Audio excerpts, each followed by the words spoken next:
지금 바로 구독과 좋아요 눌러주세요. 그리고 이 영상을 어디에서 듣고 있는지 알려주세요. 여러분의 이야기가 궁금합니다. 안녕하세요.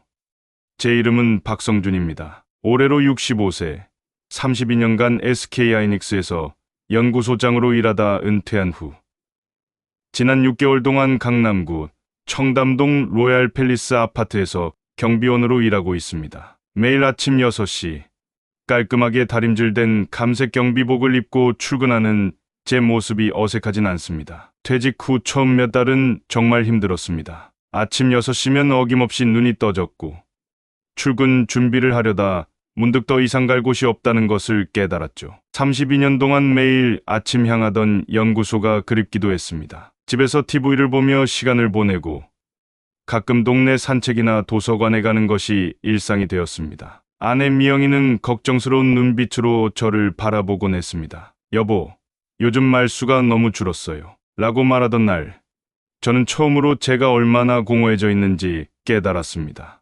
연구소에서 수백 명의 직원들과 소통하며 바쁘게 지내던 제가, 이제는 하루 종일 말 한마디 없이 지내는 날도 많았으니까요. 그러던 어느 날, 아파트 게시판에서 경비원 모집 공고를 보게 되었습니다. 처음에는 그냥 지나칠 뻔했습니다. 하지만 문득 이것이 새로운 시작이 될 수 있겠다는 생각이 들었습니다. 사람들과 소통하고 지역사회에 작게나마 도움이 될 수 있는 기회라고 생각했죠. 면접날, 관리소장님은 제 이력서를 보고 놀라워했습니다. 연구소장 출신이신데 괜찮으시겠어요?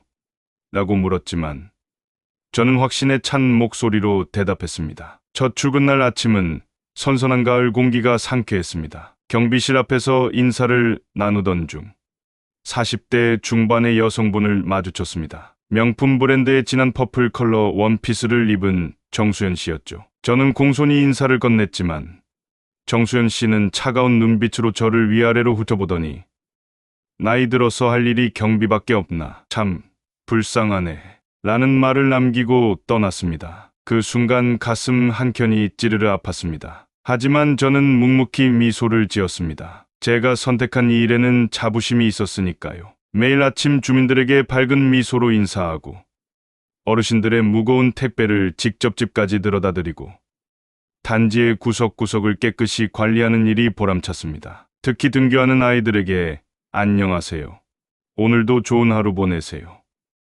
라고 인사할 때면 마음이 따뜻해졌습니다. 쌀쌀한 10월의 아침, 낙엽이 흩날리는 주차장에서 시작된 제 새로운 인생. 당시에는 이 선택이 제 인생에 어떤 변화를 가져올지 전혀 예상하지 못했습니다. 이제부터 제가 겪은 특별한 이야기를 들려드리려 합니다. 삶이란 참 예측할 수 없는 것 같습니다. 때로는 우리가 생각지도 못한 방식으로 우리에게 깨달음을 주니까요. 지난 6개월간의 경비원 생활 중에서 가장 기억에 남는 순간을 꼽으라면 아마도 정수연 씨와의 첫 충돌일 것 같습니다. 그날은 제가 로얄 팰리스 아파트에서 일한 지 정확히 한 달이 되는 날이었습니다. 아침 순찰을 돌던 중이었습니다. 지하 3층 주차장 구석에서 정수연 씨의 메르세데스 벤츠 지바겐이 주차선을 한참 벗어나 있는 것을 발견했습니다. 매트릭 블랙 컬러의 대형 SUV는 옆 차량의 공간까지 거의 절반을 침범하고 있었죠. 평소 같았다면 바로 노란색 포스트잇을 부착했겠지만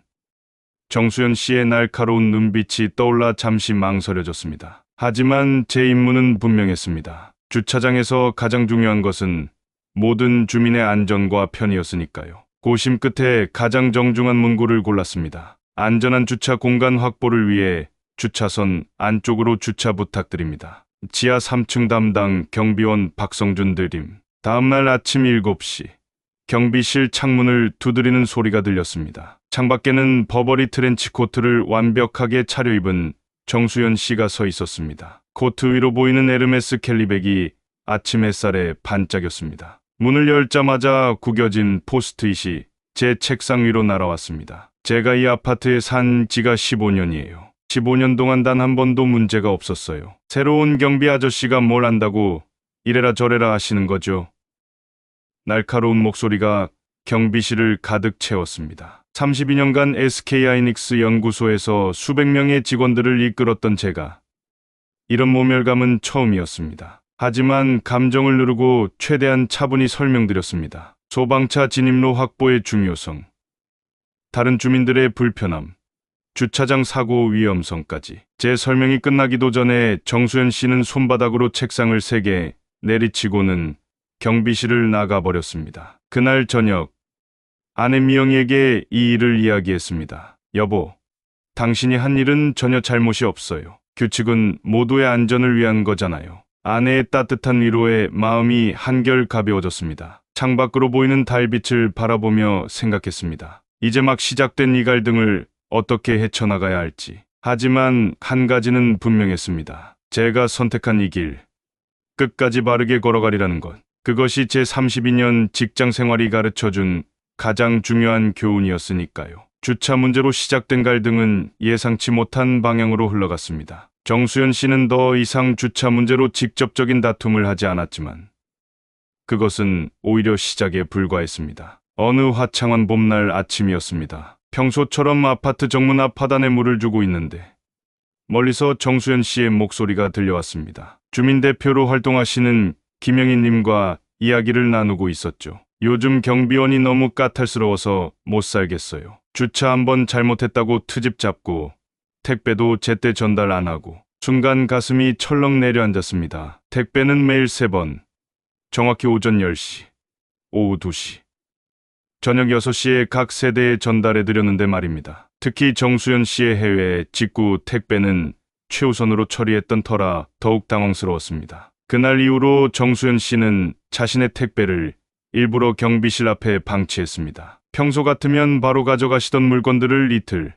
사흘씩 놔두셨죠. 지나가는 주민들이 볼 때마다 아이고, 여기 택배가 이렇게 쌓여있네. 경비실이 제 역할을 못하나 봐요. 라고 말씀하시는 소리가 들렸습니다. 가장 마음 아팠던 건 다른 주민들의 시선이었습니다. 처음에는 저를 믿어주시던 분들도 하나둘 의심의 눈초리를 보내기 시작했습니다. SK하이닉스에서 수천억 프로젝트를 이끌었던 제가 이런 오해를 받아본 적은 처음이었습니다. 어느 날은 정수연 씨가 일부러 김치통을 경비실 앞에 두고 가셨습니다. 한여름 날씨에 김치 국물이 바닥에 흘러내려 얼룩이 졌죠. 청소를 하면서도 제 마음 한구석이 아팠습니다. 연구소장 시절 직원들과 함께 힘든 프로젝트를 완수하고 기뻐하던 순간들이 떠올랐습니다. 그럴 때마다 저를 지탱해 준 건 몇몇 따뜻한 주민들의 말씀이었습니다. 매일 아침 등교하는 초등학생 민준이는 경비 아저씨, 오늘도 파이팅 하세요.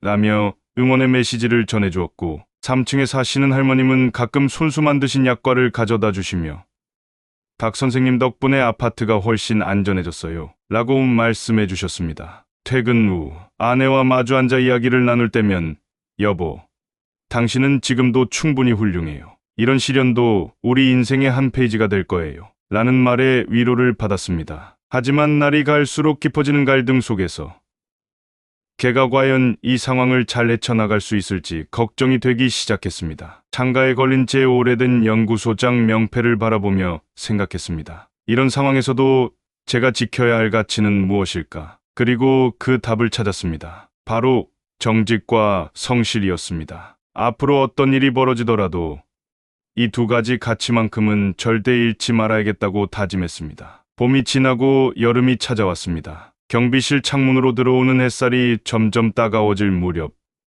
정수연 씨의 행동은 더욱 예측할 수 없게 변해갔습니다. 그날은 제가 잠시 지하 주차장 순찰을 나간 사이의 일이었습니다. 평소처럼 20분 정도 순찰을 마치고 경비실로 돌아왔는데 뭔가 달라진 느낌이 들었습니다. 책상 위에 놓아둔 제 개인 물품들이 모두 사라진 것입니다. 32년간 SK하이닉스에서 근무하며 받은 공로패, 아내와 찍은 사진, 매일 아침 마시던 보온병의 커피까지. 처음에는 제가 잘못 챙겨뒀나 싶어 경비실 구석구석을 살폈습니다. 하지만 아무리 찾아도 보이지 않았죠. 폐쇄회로 카메라를 확인해 보니 정수연 씨가 검은색 쓰레기 봉투를 들고 경비실에 들어왔다 나가는 모습이 찍혀 있었습니다. 가슴이 덜컥 내려앉았습니다. 바로 지하 쓰레기장으로 달려갔죠. 다행히도 분리수거장 한쪽에 검은 봉투가 놓여 있었습니다. 떨리는 손으로 봉투를 열어보니 제 물건들이 모두 담겨 있었습니다.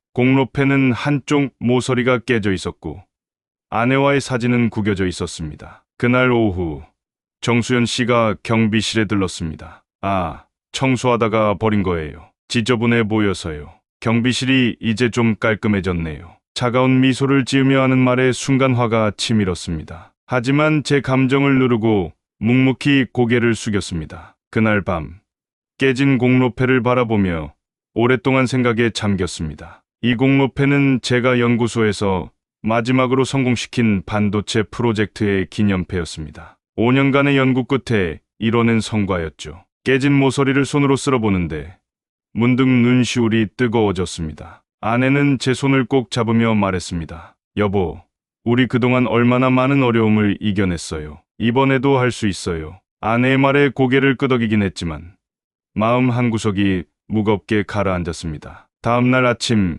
일찍 출근해서 경비실을 깨끗이 청소했습니다. 깨진 공로패는 수리할 수 없었지만 구겨진 사진은 다림질해서 다시 액자에 넣었습니다. 보온병에 커피를 새로 담고 책상을 정리했습니다. 마치 아무 일도 없었던 것처럼 말이죠. 하지만 이제는 경비실에 개인 물품을 두지 않기로 했습니다. 대신 매일 아침 출근할 때마다 아내가 작은 수첩을 하나 건네주었습니다. 거기에는 당신은 여전히 우리 가족의 자랑스러운 가장이에요. 라는 메시지가 적혀 있었죠. 그 작은 수첩 하나로 저는 또 하루를 버틸 수 있었습니다. 그 주 금요일 밤, 퇴근 후 아내와 마주 앉아 이야기를 나누고 있었습니다. 평소라면 아내의 손수 끓인 보리차를 마시며 하루를 정리하는 시간이었지만 그날은 달랐습니다. 아내가 오랫동안 무언가 고민하다 입을 열었습니다. 여보, 우리 차고에 있는 그거 한번 꺼내볼까요? 순간 제 심장이 멈칫했습니다. 아내가 말하는 그것이 무엇인지 알았기 때문입니다. 은퇴하기 직전 32년간의 연구소 생활을 기념하며 제 자신에게 선물한 노란색 람보르기니 아벤타도르였습니다. 퇴직금의 상당 부분을 투자한 제 인생 최고의 사치였죠. 그건 너무 과한 거 아닐까?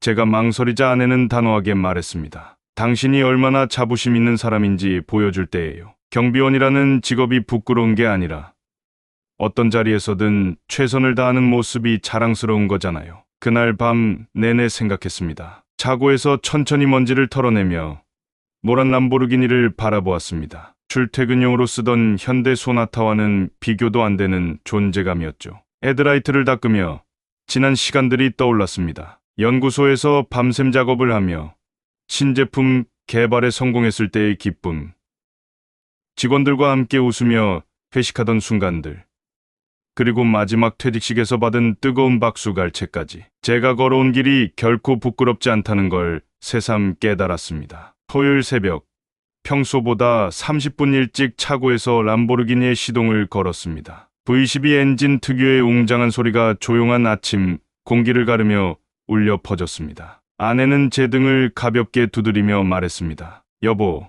이제 당신다운 모습을 보여줄 시간이에요. 로얄 팰리스 아파트로 향하는 길.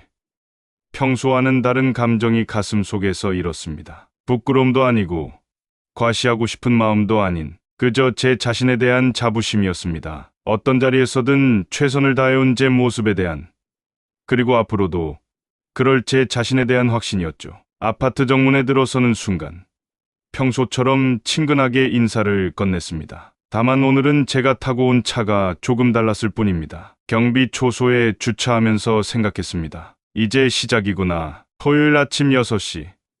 로얄 팰리스 아파트는 평소와 다름없이 고요했습니다. 하지만 그 고요함은 오래가지 않았습니다. 람보르기니 아벤타도르의 특유의 엔진 소리가 아파트 입구를 울리자 몇몇 이른 아침 조깅하시던 주민분들이 발걸음을 멈추었습니다. 경비 초소 앞에 노란색 람보르기니를 주차하고 평소처럼 근무를 시작했습니다. 얼마 지나지 않아 초등학생 민준이가 등교하러 나왔습니다. 평소라면 경비 아저씨 안녕하세요 라고 인사하고 지나갔을 텐데 이날은 눈이 동그래져서 차를 바라보더니 우와, 진짜 람보르기니네요 라며 감탄했습니다. 아침 7시 피트니스 센터에 가시는 주민들이 하나둘 나오기 시작했습니다. 모두들 노란색 람보르기니를 보며 수군거렸습니다. 저 차가 우리 아파트 경비원님 차라고 SK 하이닉스 연구소장 출신이시라던데. 아, 그래서 항상 그렇게 꼼꼼하고 성실하셨구나. 가장 인상적인 반응은 3층에 사시는 할머님이었습니다. 늘 약과를 가져다 주시던 분인데 이날은 특별히 경비실에 들르셔서 말씀하셨습니다. 박 선생님, 전에 들었다만 정말 대단한 분이셨네요. 그런데 왜 이런 일을?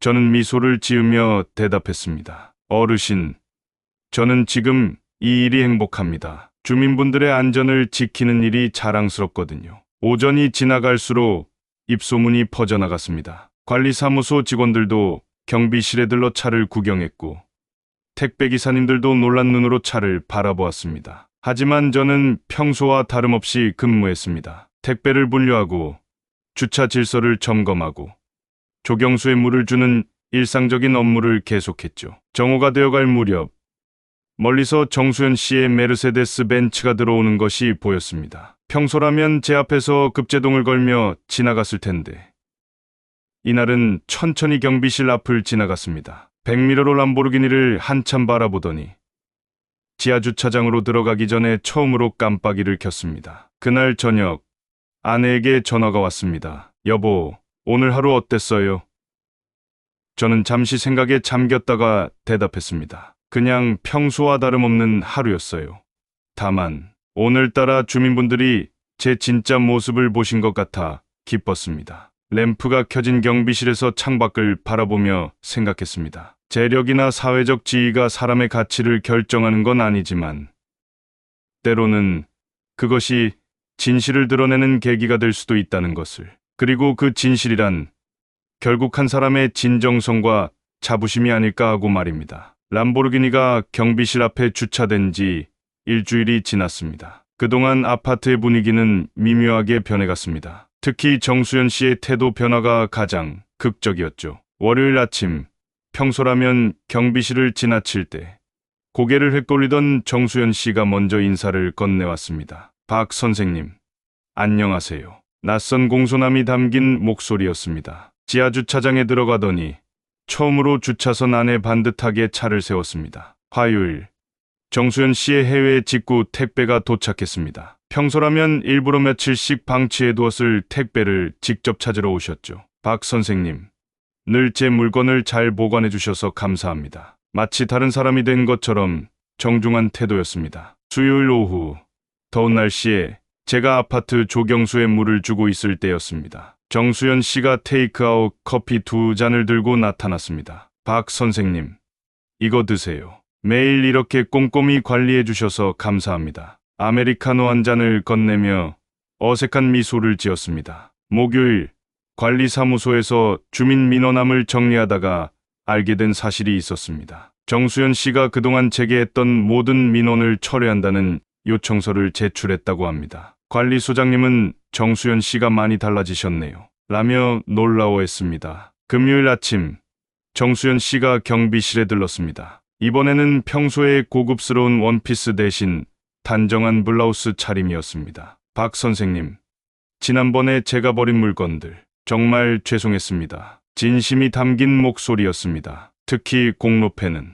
제가 너무 경솔했네요. 주말 아내와 함께 산책을 나갔다가 우연히 카페에서 정수연 씨를 마주쳤습니다. 처음으로 아내에게도 공손히 인사를 건네더군요. 사모님, 남편분이 우리 아파트를 정말 잘 돌봐주세요. 전에는 제가 몰랐는데 이제야 그 가치를 알겠어요. 이런 변화를 지켜보면서 생각했습니다. 람보르기니는 단순한 사치품이 아니었습니다. 그것은 제 자부심의 상징이자 삶의 진정성을 보여주는 매개체였던 거죠. 하지만 한편으로는 씁쓸했습니다. 왜 사람들은 겉모습으로 누군가의 가치를 판단하려 하는 걸까요? 그래도 이런 변화에는 긍정적인 면도 있었습니다. 정수연 씨뿐만 아니라 다른 주민들도 경비원이라는 직업을 다르게 보기 시작했으니까요. 직업에는 귀천이 없다는 말의 의미를 모두가 조금씩 깨달아가는 것 같았습니다. 퇴근길, 람보르기니의 시동을 걸면서 생각했습니다. 이제 이 차는 단순한 이동수단이 아닌 우리 아파트의 작은 변화를 이끈 매개체가 되었다고. 그리고 그 변화의 시작점에 제가 있다는 사실이 뿌듯했습니다. 람보르기니 사건 이후 로얄 팰리스 아파트는 조금씩 달라지기 시작했습니다. 가장 큰 변화는 주차 문화였습니다. 지하 주차장의 흰선을 침범하는 차량이 하나둘 줄어들었고 비상구 앞 불법 주차도 사라졌습니다. 관리사무소에서 들은 이야기로는 주민들 사이에서 박성준 선생님처럼 우리도 기본을 지키자는 이야기가 퍼지고 있다고 했습니다. 람보르기니를 몰고 다니면서도 매일 아침 조경수에 물을 주고 쓰레기 분리수거를 돕고 택배를 정리하는 제 모습이 주민들에게 깊은 인상을 남긴 모양입니다. 어느 날은 주민자치회에서 연락이 왔습니다. 아파트 주차 문화 개선 캠페인의 자문위원으로 참여해달라는 제안이었습니다. SK하이닉스에서의 경험을 살려 체계적인 주차 시스템을 제안했고 주민들의 호응도 좋았습니다. 특히 기억에 남는 건 초등학생 민준이의 자전거 교실이었습니다. 제가 주차장 한켠에 자전거 전용 구역을 만들자고 제안했더니 주민들이 적극 찬성해 주셨죠. 덕분에 아이들이 안전하게 자전거를 탈 수 있게 되었습니다. 정수연 씨도 변화의 중심에 있었습니다. 이제는 주민회의 때마다 제 의견을 가장 먼저 지지해 주었고 다른 주민들에게도 우리 박 선생님 말씀이라면 믿을 수 있어요 라며 신뢰를 보여주었습니다. 람보르기니는 이제 아파트의 명물이 되었습니다. 지나가는 초등학생들이 사진을 찍고 택배기사님들이 구경하고 가끔은 다른 아파트 경비원분들도 조언을 구하러 오셨습니다. 하지만 제게 가장 보람이 있었던 건 이 차가 가져온 변화가 단순히 겉모습의 변화가 아니었다는 점입니다. 어느 날 밤 야간 순찰을 돌다가 우연히 주민들의 대화를 들었습니다. 박 선생님 덕분에 우리 아파트가 달라졌어요. 이제는 경비원이라는 직업을 보는 시선도 바뀌었고요. 그 말을 들으며 가슴이 따뜻해졌습니다. 퇴근 후 아내에게 이 이야기를 했더니 아내가 웃으며 말했습니다. 여보, 당신은 그저 당신다운 모습을 보여주었을 뿐인데 그게 이렇게 큰 변화를 가져왔네요. 맞습니다. 저는 그저 제가 해야 할 일을 했을 뿐입니다. 다만 그 과정에서 주민들이 보여준 변화, 그리고 서로를 이해하고 존중하게 된 모습이 제게는 가장 큰 선물이 되었습니다. 이제 로얄 팰리스 아파트는 단순한 근무지가 아닌 제 삶의 소중한 일부가 되었습니다. 어느 화창한 가을 아침, 정수연 씨가 분홍색 케이크 상자를 들고 경비실을 찾아왔습니다. 평소에 고급스러운 옷차림 대신 편안한 청바지 차림이었고 화장기 없는 얼굴이었습니다. 박 선생님, 이거 제가 직접 만들었어요. 목소리가 살짝 떨렸습니다. 요즘 제과 제빵을 배우고 있거든요. 처음 만든 거라 서툴지만 상자를 열어보니 분홍색 장미로 장식된 생크림 케이크가 있었습니다. 정수연 씨는 잠시 망설이더니 이야기를 시작했습니다. 사실 제가 예전에 아버지를 일찍 여의었어요. 아버지는 평생 은행에서 근무하시다가 퇴직하신 후 편의점 아르바이트를 하셨거든요. 그때 사람들이 아버지를 무시하는 걸 보면서 너무 속상했어요. 눈시울이 붉어진 정수연 씨는 계속 이야기했습니다. 그래서 저는 절대로 그런 취급을 받지 않으려고 했죠. 명품으로 무장하고 다른 사람을 깎아내리면서 제 자존심을 지키려 했나 봐요. 그런데 박 선생님을 보면서 제가 얼마나 잘못된 생각을 했는지 깨달았습니다. 케이크 위에 글씨가 눈에 들어왔습니다. Sorry and thank you. 서툴게 짜여진 글씨체가 정수연 씨의 진심을 느끼게 했습니다. 박 선생님은 제가 봤던 어떤 분보다도 당당하세요. 람보르기니를 타고 계시면서도 매일 아침 쓰레기를 정리하고 조경수에 물을 주시는 모습이 저에게 많은 것을 가르쳐줬어요. 직업에는 귀천이 없다는 말, 이제야 진심으로 이해하게 됐습니다. 잠시 침묵이 흘렀습니다. 저는 케이크를 받아들며 말했습니다. 정수연 씨, 이제 우리 같이 이 아파트를 더 좋은 곳으로 만들어가요. 제가 SK하이닉스에서 배운 건 결국 함께의 가치였거든요. 정수연 씨의 눈에서 눈물이 흘렀습니다. 그리고 처음으로 밝은 웃음을 지어 보였습니다. 네, 박 선생님.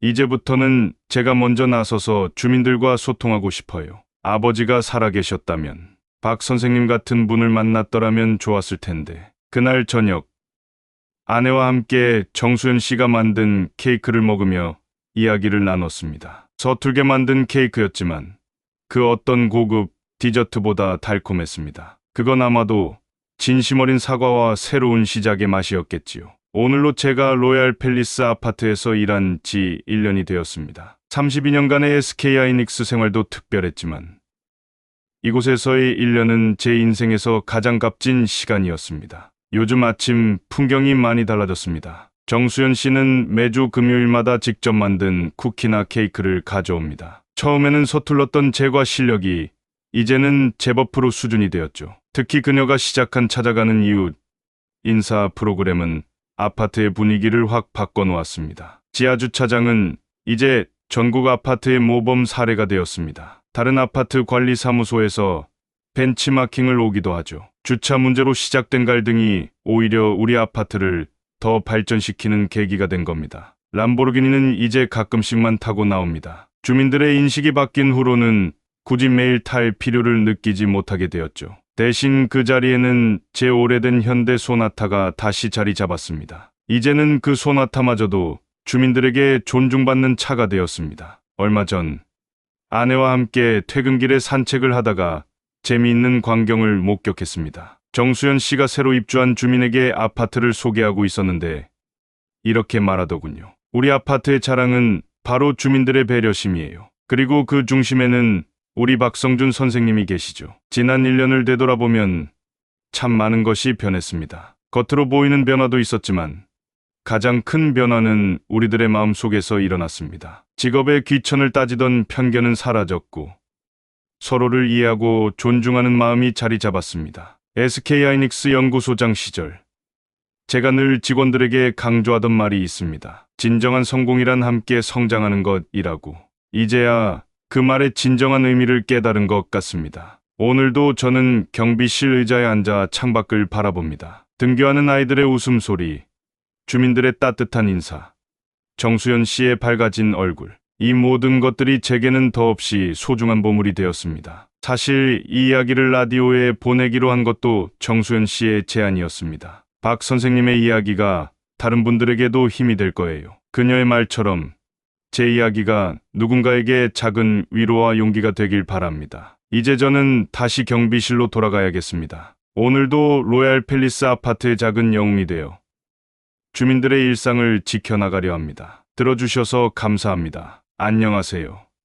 제 이름은 임지훈입니다. 청담동 패션거리 지하상가에서 지훈이네 구두 수선을 운영하고 있습니다. 매일 아침 8시 작은 수선소의 셔터를 올리는 것으로 제 하루가 시작됩니다. 많은 분들이 궁금해하실 것 같습니다. 어떻게 대우조선해양의 설계팀장 출신이 구두를 수선하게 되었는지를. 3년 전 37년간의 조선소 생활을 마무리하고 은퇴했을 때만 해도 저는 제가 이런 일을 하게 될 줄 몰랐습니다. 은퇴 후 처음 몇 달은 정말 힘들었습니다. 매일 아침 울산 앞바다를 바라보며 크루즈선을 설계하던 제가 서울 아파트에 혼자 앉아 시간을 보내야 했으니까요. 설계 도면을 그리던 손가락이 가만히 있질 못했습니다. 그러던 어느 날 아내가 제 구두를 수선하러 가면서 저를 데리고 갔습니다. 그곳에서 우연히 만난 김 노인장님이 제 인생을 바꿔놓았죠. 40년 경력의 구두 장인이셨는데 젊은 사람들이 수선을 배우려 하지 않는다며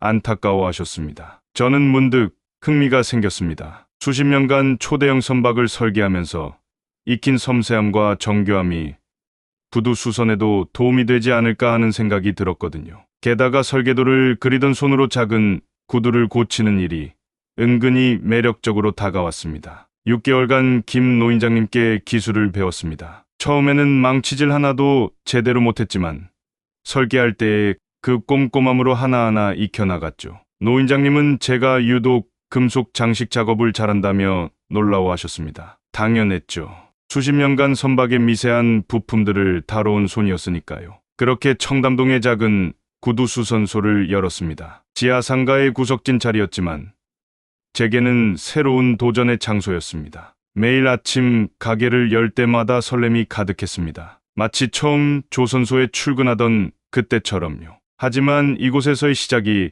그리 순탄치만은 않았습니다. 특히 제 가게 맞은편에 있는 다은 부티크의 젊은 사장님과의 만남은 제 삶에 예상치 못한 파도를 일으키기 시작했습니다. 청담동 지하상가에서의 첫 손님은 다은 부티크의 서다은 사장이었습니다. 제가 가게 인테리어를 막 끝낸 그날 오후, 까만 생로랑 하이힐을 들고 들어오셨죠. 당시 저는 그녀가 이 지역에서 가장 핫한 편집샵 운영자라는 걸 몰랐습니다. 수선 가능하세요?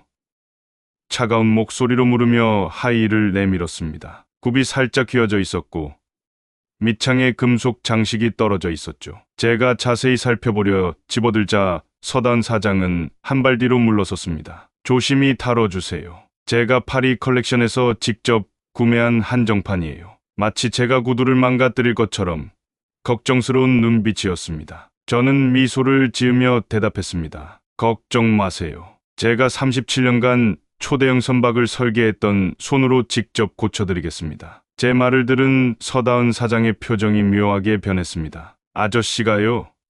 배를 설계하셨다고요? 의심스러운 눈빛으로 저를 위아래로 훑어보더니 작업복 차림의 제 모습에 실망한 듯했습니다. 네, 전 대우조선해양 설계팀장이었습니다만 제 말이 채 끝나기도 전에 그녀는 하이힐을 획 낚아챘습니다. 죄송하지만 그냥 전문 수선소에 맡기겠습니다. 제 구두는 너무 고가라서. 돌아서는 그녀의 뒷모습에서 깊은 불신이 느껴졌습니다. 다음 날 서다은 사장은 같은 구두를 들고 다시 나타났습니다. 다른 수선소에서 거절당했다는 게 느껴졌지만 저는 그런 내색을 하지 않았습니다. Repairs possible 이라고 적힌 영문 간판을 가리키며 말했습니다. 수선 가능합니다. 금속 장식은 제가 특히 자신 있는 분야죠. 이번에는 제 작업대 위에 놓인 정교한 공구들을 보여주었습니다. 조선소에서 쓰던 것들을 개조해 만든 특별한 도구들이었죠. 서다은 사장은 한참을 망설이다 결국 구두를 맡겼습니다. 내일 오후까지 꼭 부탁드려요. VIP 고객과의 미팅이 있거든요. 마지못해 하는 투였지만 저는 그저 미소로 답했습니다. 그날 밤늦게까지 구두를 수선했습니다. 금속 장식을 복원하고 휘어진 굽을 교정하고 밑창의 균형을 맞추었습니다. 마치 거대한 선박의 미세한 부품을 다루듯 정성을 다했죠. 하지만 그때는 몰랐습니다. 이 작은 구두 한 켤레가 제 인생에 또 다른 파도를 일으키리라는 것을. 그리고 그 파도가 저와 서다은 사장의 관계를 예상치 못한 방향으로 이끌어가게 될 거라는 것을. 다음 날 오후 서다은 사장이 약속한 시간보다 1시간 일찍 구두를 찾으러 왔습니다. 마침 저는 최종 점검을 하고 있었죠. 광택제를 꼼꼼히 바르며 마무리 작업을 하고 있는데 그녀는 제 작업을 보자마자 얼굴색이 변했습니다. 지금 제 구두에 뭘 바르시는 거예요? 그게 얼마나 고급 가죽인 줄 아세요? 서둘러 구두를 빼앗아 들더니 냄새를 맡아보았습니다. 이게 무슨 냄새죠? 설마 일반 구두약을 바른 건 아니죠? 저는 차분히 설명했습니다. 이탈리아 피렌체에서 직수입한 특수 가죽 보존제입니다. 조선소에서 특수 도장 작업할 때 쓰던 경험을 살려서. 하지만 제 설명은 끝나지 못했습니다. 조선소 얘기는 그만하시죠. 제가 부탁한 건 단순히 굽만 고치는 거였어요. 왜 자꾸 이것저것 손을 대시는 거예요? 서다은 사장의 목소리가 점점 커졌습니다. 그때 마침 그녀의 VIP 고객이 부티크에서 전화가 왔다고 합니다. 서다은 사장은 구두를 들고 서둘러 나가면서 이따 다시 오겠습니다. 라는 말만 남겼습니다. 그날 저녁 예상했던 대로 그녀가 돌아왔습니다. 하지만 예상하지 못한 것은 그녀의 표정이었습니다. 당황스러움과 미안함이 뒤섞인 복잡한 표정이었죠. 죄송합니다. 아까는 제가 너무 성급했네요. 그녀의 목소리가 한결 부드러워져 있었습니다. VIP 고객이 구두가 새 것처럼 광이 난다고 굉장히 좋아하셨어요. 특히 금속 장식이 전보다 더 견고해졌다고. 저는 빙그레 웃으며 대답했습니다. 대형 선박의 프로펠러 설계할 때도 미세한 각도 하나하나가 중요했거든요. 구두의 금속 장식도 마찬가지죠. 그 순간 서다은 사장의 시선이 제 작업대의 한켠에 놓인 도면들에 꽂혔습니다. 선박 설계 도면과 구두 수선 도면이 나란히 놓여 있었죠. 이게 다 뭐예요? 습관이 되어서요. 모든 수선 작업을 하기 전에 도면을 그립니다. 구두의 구조를 정확히 파악해야 완벽한 수선이 가능하니까요. 서다은 사장은 도면을 자세히 들여다보더니 갑자기 긴장된 목소리로 물었습니다. 혹시 크루즈십 설계도 하셨나요? 네. 제가 마지막으로 설계한 게 Princess of the Sea였죠. 세계 최대 크루즈선 중 하나. 그 말을 듣는 순간 서다은 사장의 얼굴이 하얗게 변했습니다. 그리고는 아무 말도 없이 도면을 내려놓고 황급히 가게를 나가버렸습니다. 뭔가 심상치 않은 기운이 느껴졌지만 그때는 그게 무엇인지 전혀 짐작하지 못했습니다. 다음 날부터 서다은 사장의 부티크에 이상한 변화가 감지되었습니다. 평소에는 볼 수 없었던 인테리어 공사팀이 드나들었고 큰 박스들이 반입되었습니다. 물론 제가 특별히 신경 쓸 일은 아니었지만 지하상가의 이웃 상인으로서 궁금하지 않을 수 없었죠. 그날 오후 우연히 커피를 사러 나갔다가 서다은 사장과 마주쳤습니다. 평소라면 형식적인 인사만 하고 지나갔을 텐데 이번에는 그녀가 먼저 말을 걸어왔습니다. 임 실장님, 잠시 시간 되세요? 처음으로 반말이 아닌 존칭을 써서 부르는 그녀의 목소리에 놀랐습니다. 그녀를 따라 근처 카페로 들어갔습니다. 테이블에 앉자마자 그녀는 태블릿을 꺼내더니 한 장의 이미지를 보여주었습니다. 이거 맞나요? 화면에는 제가 설계한 Princess of the Sea 크루즈선의 모형이 있었습니다. 그것도 제가 특별히 신경 써서 디자인했던 선수 부분의 곡선이 그대로 드러나는 각도였죠. 다음 주에 저희 매장에서 럭셔리 크루즈 웨어 컬렉션 론칭 행사가 있어요. 테마가 바로 Princess of the Sea예요. 순간 모든 것이 이해되었습니다. 지난 며칠간 반입되던 박스들은 아마도 디스플레이용 크루즈선 모형이었을 겁니다. 전시될 모형이 실제 도면과 완벽하게 일치해야 하는데 그녀의 목소리가 떨렸습니다. 어제 임 실장님의 도면을 보고 깜짝 놀랐어요. 그동안 제가 얼마나 대단한 분을 무시했는지. 서다은 사장은 자신의 가방에서 한 장의 사진을 꺼냈습니다. 20대 초반으로 보이는 젊은 여성이 크루즈선 앞에서 환하게 웃고 있었죠. 제 동생이에요. 지금은 미국에서 선박 디자인을 공부하고 있어요. Princess of the Sea를 보고 선박 디자인의 꿈을 키웠다고 하더라고요. 그 배가 세계 최고의 디자인 상을 받았다는 걸 알고 있었지만 설계자를 직접 만나게 될 줄은. 말을 잇지 못하는 그녀의 눈가가 붉어졌습니다. 저는 그제서야 알았습니다. 제가 그토록 사랑했던 마지막 프로젝트가 누군가의 인생을 바꿔놓았다는 것을. 그리고 그 인연이 이렇게 구두수선소에서 다시 이어질 줄은 꿈에도 몰랐다는 것을. 카페에서의 대화 이후 서다은 사장과 저희 관계는 완전히 달라졌습니다. 다음 날 아침 그녀는 두 손 가득 따뜻한 아메리카노와 크루아상을 들고 제 가게를 찾아왔습니다. 임 실장님, 혹시 크루즈선 모형 설치하실 때 자문 좀 해주실 수 있으세요? 그렇게 시작된 우리의 대화는 꼬박 3시간이나 이어졌습니다. Princess of the Sea의 설계 과정부터 제가 특별히 신경 썼던 디테일들까지. 그녀는 마치 어린아이처럼 호기심 어린 눈으로 제 이야기를 들었습니다. 실은 제 동생 유진이가 임 실장님 팬이에요. Princess of the Sea 설계자의 다른 작품들도 전부 찾아봤대요. 특히 선수 부분의 곡선이 마치 발레리나의 움직임 같다면서. 서다은 사장의 말에 저는 깜짝 놀랐습니다. 제가 그 곡선을 디자인할 때 실제로 발레 공연을 보며 영감을 얻었다는 사실을 아는 사람은 거의 없었거든요. 맞아요. 국립발레단의 백조의 호수 공연을 보고 영감을 받았죠. 우아하면서도 역동적인 느낌을 담고 싶었거든요. 그 말을 듣자 서다은 사장의 눈이 반짝였습니다. 그래서 제가 이번 컬렉션을 준비하면서 발레복에서 영감을 받은 디자인을 넣은 거예요.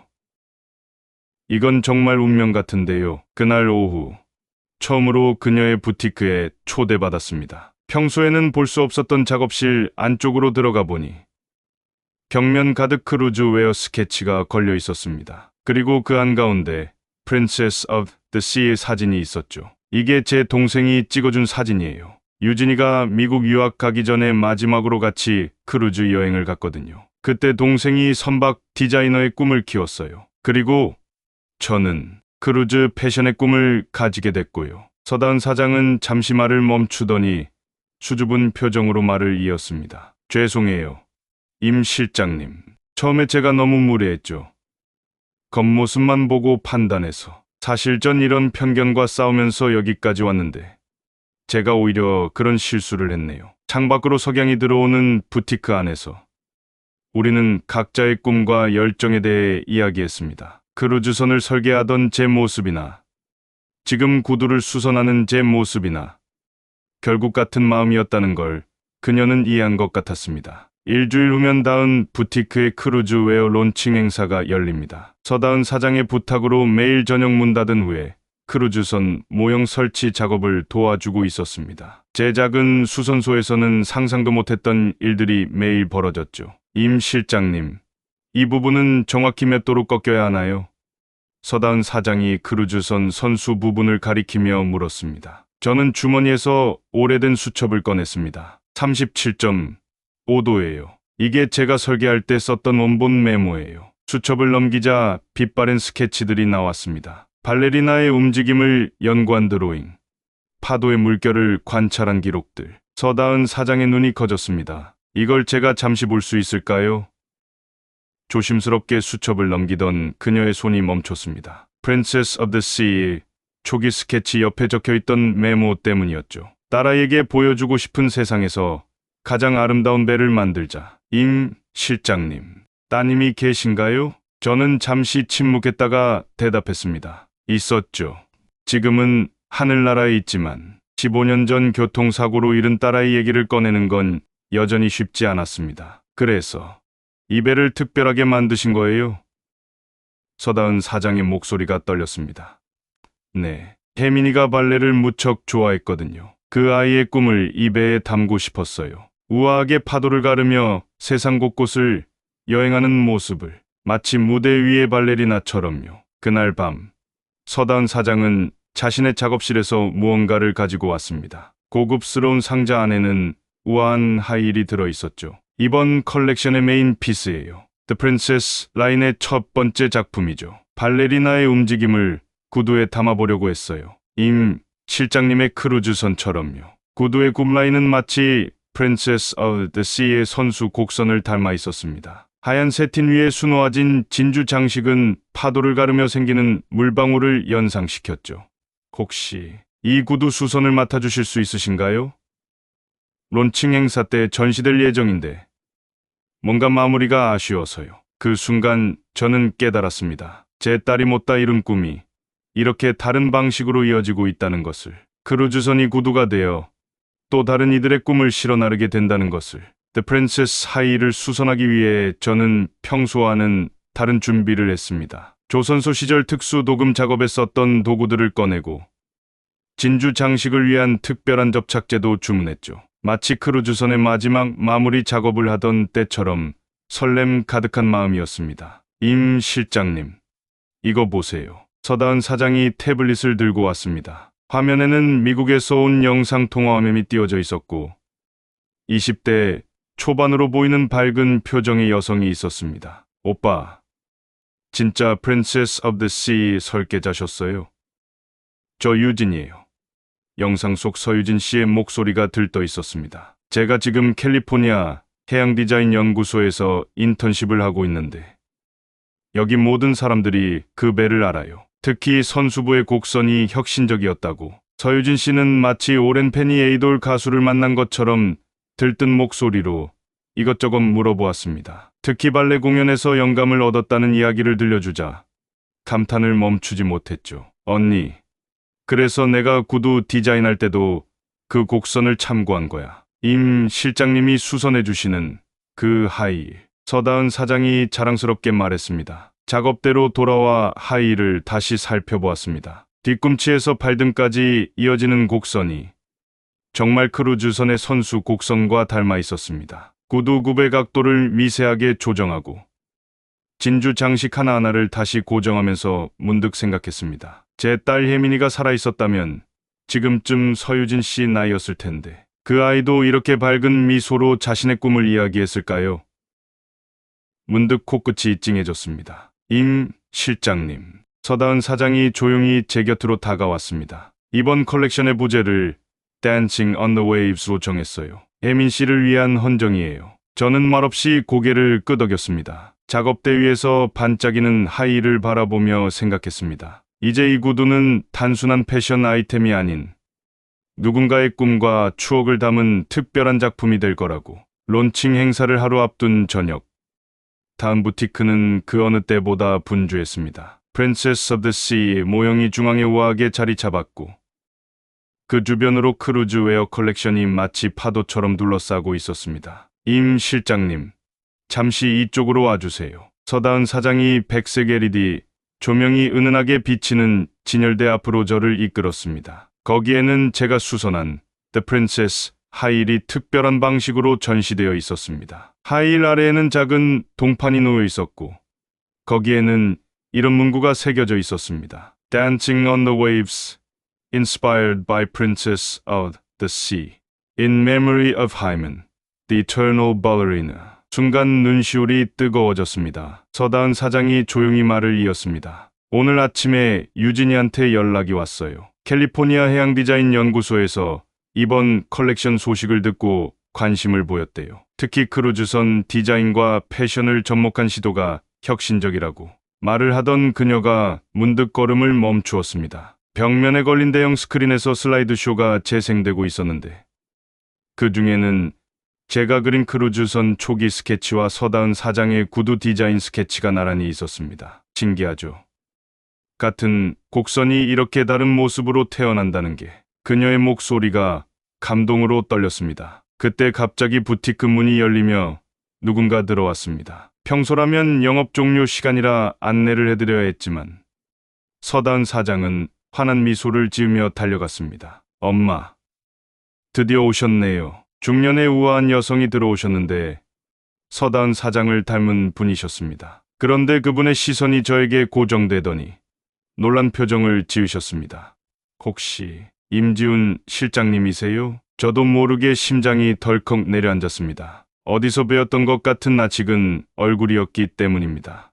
저 혹시 15년 전 서울 발레단에서 서다은 어머님의 목소리가 떨렸습니다. 맞습니다. 제 딸 혜민이가 발레를 배웠던. 저도 말을 잊지 못했습니다. 그때 혜민이가 제 발레 교실에서 서다은 어머님의 눈시울이 붉어졌습니다. 매일 아침 일찍 와서 연습하던 그 아이. 사고 소식을 듣고 얼마나 가슴이 아팠는지 모르세요. 서다은 사장이 놀란 눈으로 우리를 번갈아 바라보았습니다. 엄마, 설마 임 실장님 따님이 엄마의 그 제자였어요. 엄마가 항상 이야기하던. 그래, 다은아, 내가 늘 이야기했잖아. 평생 잊을 수 없는 제자가 있다고. 새벽부터 나와서 연습하고 때론 너무 지쳐 보여서 쉬라고 해도 저는 괜찮아요. 선생님, 꼭 프리마돈나가 될 거예요 라고 말하던 그 아이. 기억의 조각들이 하나둘 맞춰지기 시작했습니다. 매일 새벽 발레 연습을 핑계로 일찍 나가던 혜민이. 주말마다 크루즈선 설계 도면을 보여달라고 조르던 모습. 아빠, 나중에 아빠가 만든 배 타고 전 세계 발레 공연 다닐 거예요. 라고 말하던 그 해맑은 미소. 그래서 제가 디자인한 이 하이힐이. 서다은 사장의 목소리가 떨렸습니다. 발레리나의 움직임을 담았다는 게 이런 의미였군요. 서다은 어머님이 조용히 제 손을 잡았습니다. 실장님, 혜민이의 마지막 발레 공연 영상이 아직 제게 있어요. 그 아이가 백조의 호수를 추던 모습. 지금 봐도 가장 아름다운 춤이었어요. 진열대의 The Princess 하이리 LED 조명을 받아 반짝였습니다. 그 곡선은 마치 무대 위에서 춤추는 혜민이의 모습 같았고 Princess of the Sea의 우아한 항해 같았습니다. 그날 밤 부티크에는 세 사람의 눈물과 함께 오랜 시간 묻어두었던 이야기들이 흘러넘쳤습니다. 우리는 모두 알고 있었습니다. 이 만남이 단순한 우연이 아니라는 것을. 혜민이가 우리를 이렇게 다시 이어준 것이라는 걸. 다음 부티크의 론칭 행사는 성공적이었습니다. Dancing on the Waves 컬렉션은 패션 업계의 큰 주목을 받았고 특히 The Princess 하일은 행사장의 하이라이트였습니다. 혜민이를 위한 헌정 문구 앞에서 많은 사람들이 발걸음을 멈추었죠. 그날 저녁 서다은 사장은 깜짝 발표를 했습니다. 이번 컬렉션의 수익금 일부를 청소년 발레리나 장학금으로 기부하기로 했습니다. Hymen's Dream 이라는 이름으로요. 행사가 끝난 후 서다은 어머님은 오래된 비디오 테이프를 들고 오셨습니다. 15년 전 혜민이의 마지막 발레 공연 영상이었죠. 우리는 부티크의 대형 스크린으로 그 영상을 보았습니다. 하얀 튜투를 입고 우아하게 춤추는 13살 소녀. 그 곡선미 넘치는 동작들이 Princess of the Sea의 선수 곡선과 오버랩되었고 다시 The Princess 하일의 우아한 라인으로 이어졌습니다. 다음 날 아침, 평소와 같이 제 작은 구두 수선소의 문을 열었습니다. 그런데 작업대 위에 낯선 상자가 놓여 있었습니다. 열어보니 새하얀 발레 슈즈가 들어 있었고 거기에는 짧은 메모가 적혀 있었습니다. 임 실장님, 이제는 혜민이의 꿈이 저희를 통해 계속될 거예요. 이 발레 슈즈처럼 우아하게, Princess of the Sea처럼 끝없이 항해하면서요. 다은 드림. 창밖으로 따스한 아침 햇살이 들어왔습니다. 작업대에 놓인 발레 슈즈가 반짝였고 벽에 걸린 크루즈선 도면이 빛났습니다. 문득 깨달았습니다. 우리는 모두 각자의 방식으로 꿈을 이어가고 있다는 것을. 서다은 사장은 패션으로, 서유진 씨는 배 설계로, 그리고 저는 이 작은 구두 수선소에서 우리 모두는 혜민이가 꿈꾸었던 그 우아함과 열정을 이어가고 있었습니다. 지금도 제 작업대에는 매일 새로운 구두들이 찾아옵니다. 그리고 저는 매일 아침 혜민이의 마지막 공연 사진을 보며 하루를 시작합니다. 이제는 슬픔보다는 감사함으로, 그리움보다는 따뜻한 미소로. 오늘도 좋은 하루 보내렴. 우리 혜민아, 아빠는 여기서 내 꿈을 이어갈게.